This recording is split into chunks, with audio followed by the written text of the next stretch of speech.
Bună ziua din nou! Ne-am întors în studioul nostru de la Arene. De data asta plouă ne-au înghețat pietrele la rinichi. Cine are? Luminița e din nou cu noi. Mulțumim, Luminița. Andrei, îți mulțumesc și ție să nu mă mai atenționezi ca eu, că nu te introduc. Și cu noi e și favoritul numărul 1 al concursului, Bernard Tomic. Thanks for being here. How are you? How do you like the weather? Well, yeah, the first few days was nice, and then now unfortunately it is raining, so it kind of sucks. But I'm happy about tomorrow. It's going to be good weather. Do you have a chance to see the city in this kind of weather? Well, not today, but before the days when I was here, I saw a few sights, and it's a very, very beautiful city. And I think the city becomes more beautiful when there's good weather. So I'm sure you guys are ready for the good weather tomorrow. Yeah, hopefully. Listen, how did you decide to play Bucharest? Well, I've never played here before, and I always played the week in Barcelona. And the last 3-4 weeks I was in Australia resting with my wrist, and now it's almost back to 100%. And I was fortunate enough to get the wild card here, so I was very thankful. And there's opportunity for me also to come here for my first time. Okay, so how is your clay season? Well, it's the first tournament for me. Everybody started last week in Monte Carlo, and I was not playing. I was in Australia, so I'm happy I'm here now, and is a good chance for me to do well with this tournament. Will you practice also a little bit indoor today? I did. I saw a familiar face out there hitting balls really good. Thanks. It was a pretty nice place, huh? It was a great place, and I was actually coming onto the court today to practice, and I saw somebody hitting very well, and I was like, who is that guy over there? And it turned out to be this fella over here. So it was a great facility. We went, and it was my first time to this facility, so I was happy. Unfortunately, with the weather, I couldn't practice. Yeah. How about your team right here? You came, I saw your coach, you got the physio with you, and I do. I have a few people as well coming tomorrow, also friends, and a lot of support also to try and do well this week. I've never won a title on clay, so for me, winning a title here will be huge, and I will try my best this week for sure. that sounds like a plan, huh? It does. It sounds like a plan. Go ahead, you guys got the... That's what I wanted to ask you, because I saw that your titles came on hard court, and the finals also. Yeah. And that quarterfinal in Wimbledon also Yeah. on a fast surface. How do you get along with clay? Yeah, I mean, I've made all my titles I've won on hard court. I've made finals Sydney and finals Mexico this year on hard court, and I played very, very good on Grand Slams. In the Australian Open I made many fourth rounds, and Wimbledon made a lot of times fourth round, third round, and the quarterfinal. So for me, clay has always been my biggest challenge. I've improved so much last year, and my target this year is to not play many tournaments on clay, and to try to do well. So I'm seated here one, and I have to play the second round tomorrow, so I will try my best to do as best as I can here. Mm-hmm. Turning back the time a little, I remember seeing you play when you were 16 years old. Yeah. Yeah, on your debut at Australian Open. Okay. I was commentating that match on TV, not the one the match you won with Potito Starace, but the other one with Gilles Muller.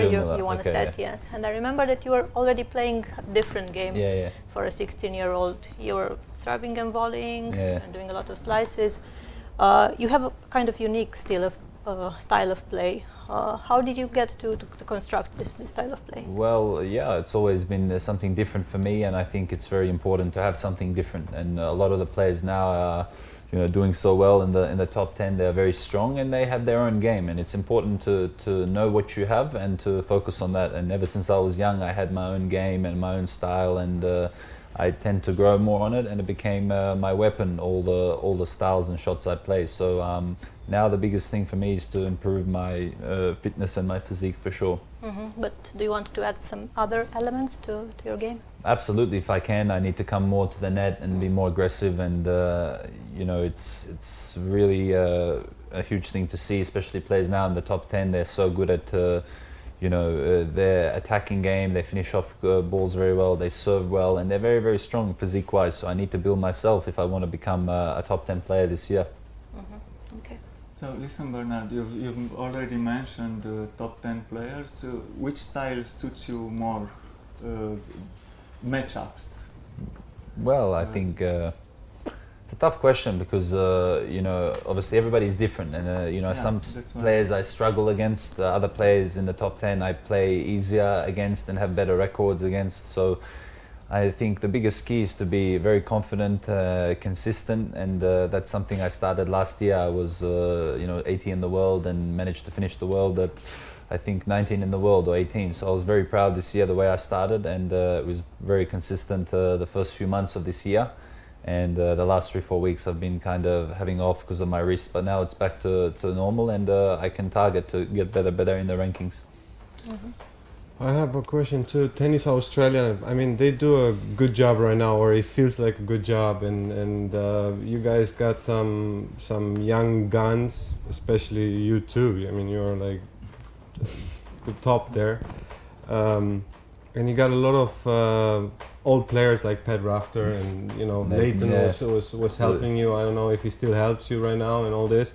And for me, it's interesting. I'm Davis Cup captain here in Romania, and we're trying to build up something for the young boys too. How is that working out with you guys? How is that connection between you and like Pat Rafter, Leighton Hewitt, you know, and you know, the Woodies and everything? Can you explain that a little bit for us? Absolutely. Well, I think you know, I'm very happy that Leighton got the position to be Davis Cup captain, which I'm sure you two favour similarities. So he's an amazing player, was an amazing player, amazing champion, not just to myself, but to many people around the world. So now with this position, he's helping me this year in Grand Slams. He's coaching me in this year at the French Open, at Wimbledon, at Queen's, and he was with me at Indian Wells this year, and the Davis Cup also, which we lost to America. But it plays a huge part, him coming to the Davis Cup, because he's a very well respected person, and I'm very happy that he's there and giving us young kids and players a bit of more motivation to succeed. So that's where it's based on, is the respect towards that person and the player, what he done and what he can bring to your game or to your personality and everything. Is that what is the most important, you think? Well, absolutely, and you know, if you ask anyone in the world what they think of Leighton, they will say the same thing as me, a true champion and someone that will be respected and remembered throughout his whole lifetime. And I'm happy to have someone there like him in the Davis Cup, sitting down as the captain and on the side also coaching me at the big tournaments. It's very, very big for me, very special, and it encourages me to do well. Sounds good, man. How is your personal life, private, girlfriend, everything? Forget about tennis now for a second. Wow, man, I'm not that private. Anything happens with me, everybody knows about it. So you know, it's you know more about my private life than I do, so it's okay. Oh, no, I'm so bad with this, and so I hope that you're not gonna ask me about mine. But that's that's good too. I know, you guys go ahead. How about you? Save us. Yeah. I'll get back to tennis. In a country like Australia, which has a big tradition in tennis, many big champions, different generations, you had to take this pressure on your shoulders at a certain point. Now you have some other young players, your colleagues like Kokinakis and Kyrgios. Has this diffused a little bit, the pressure for you? Yeah, well, I think it was very important when I came along when I was 18 and managed to get top 40 in the world, and you know, Leighton at that time was injured, so I was playing so good from the age of 18, 19 to 20 and very confident in myself. I was very young, and I think that inspired also other people like Nick and Tanasi to start playing, and sooner or later, 1-2 years after that, when I was 21, Nick came along at Wimbledon 19, similar what I did, and you know, it's good to see someone like that also coming through, and we're very good friends off the court, and he is a very, very awesome player now, and he can be, you know, top 10 very soon, like myself. But we have to work hard, we have to push each other, and that's where we, you know, lean back into the Australian world, and we're prone to pushing each other, and now with Leighton being the captain also, it's very, very good for us to improve, and we need to succeed our dreams. But is that pressure of winning Grand Slams? Because since Leighton and earlier Pat Rafter, there haven't always been there. For Australia. It's always there, the pressure. It's not easy, especially with the tennis now. The whole of our sport is controlled by Novak, and he's playing amazing what he's achieved the last 6-7 years, and then you have Federer, Nadal, Djokovic. So for us to win a Grand Slam is so difficult. You know, you have Raonic playing amazing, getting to the semi-finals, and Murray's and so for us we need to win 2 or 3 players of the top 3-4 in the world to win a Grand Slam now. So do we have that? Maybe not. So we need to improve a little bit more. Okay. Yeah, so why do you think it's so hard to enter this top 10? We see the same players there for like 4 or 5 years now. What are they doing different?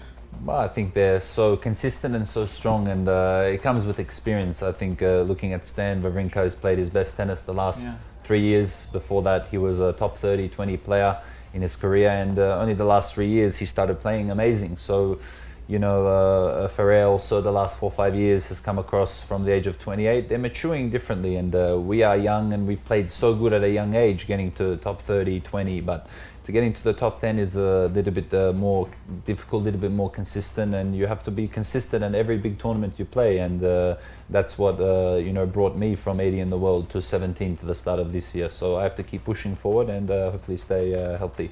So this is the perfect week to push forward, man. Absolutely. I mean, Romania, the weather is perfect except today, so I'm happy. I'm ready to go. I know you like cars as well, so you gotta tell us a little bit about your dream car right now. My dream car. It's actually the one I bought like 2 months ago. There you go. It's a fast car? Yeah, very no, fast. It's slow. The diesel. I wish it was. It's a Lamborghini Hurricane. Like I got one in Australia like 2 months ago. It's very fast. I think the only one in my city. So I was very cool to get that, but you know, I need to focus on more. Which color? It's in yellow. Yellow. Gold and stuff. Yellow Lamborghini, Yellow one, and I also had in Monaco like 2 years ago the R8, which I also loved, but I was never driving because I was always on tour. But I love cars. I'm always a car friend. I think everybody loves cars. Me, when I see a nice car, I go, "That's a cool car." I remember Mark Philippoussis had a big collection. He had a lot of cars. Ferrari and Lamborghinis. And did you know that Mr. Tiriac has one of the biggest collection of antique cars here in Bucharest? I heard. Yeah, and maybe you're gonna see 2 of them tomorrow, or the day after tomorrow. Really? Well, he has, I mean, amazing collection. Well, I've seen, because I'm in Monaco as well, I've seen Tiriac in the Rolls Royce as well. I go, there, I see Tiriac, I see you, don't worry. He tries to go undercover, but I've seen him, and he's also likes his antique cards. I heard very much about this. Yeah, it's pretty good. Yeah, listen, do you watch women's tennis, and what's your take on the equal prize issue there just a couple of weeks back, right? Yeah, I mean, I don't really care. They can do what they want. Yeah, that's the They can do what they want. Exactly. But you have a sister who plays tennis. I do. I have a sister. She's top 400. But with that saying, I don't really care. They can do what they want. That's the right answer. Nothing's gonna happen if I say so. So they can do what they want. Again, he speaks 2 languages. So go ahead.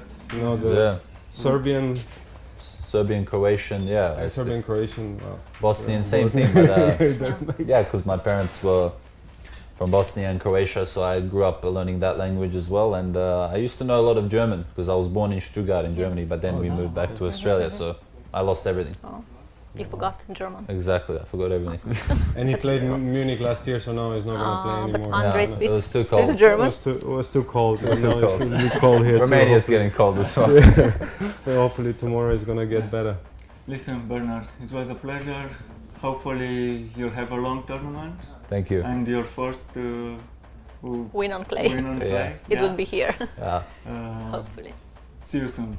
Thank you so much. Thank you very much. Thank you very much for coming. Facem o scurtă pauză și revenim cu Adrian Ungur imediat. Mulțumim.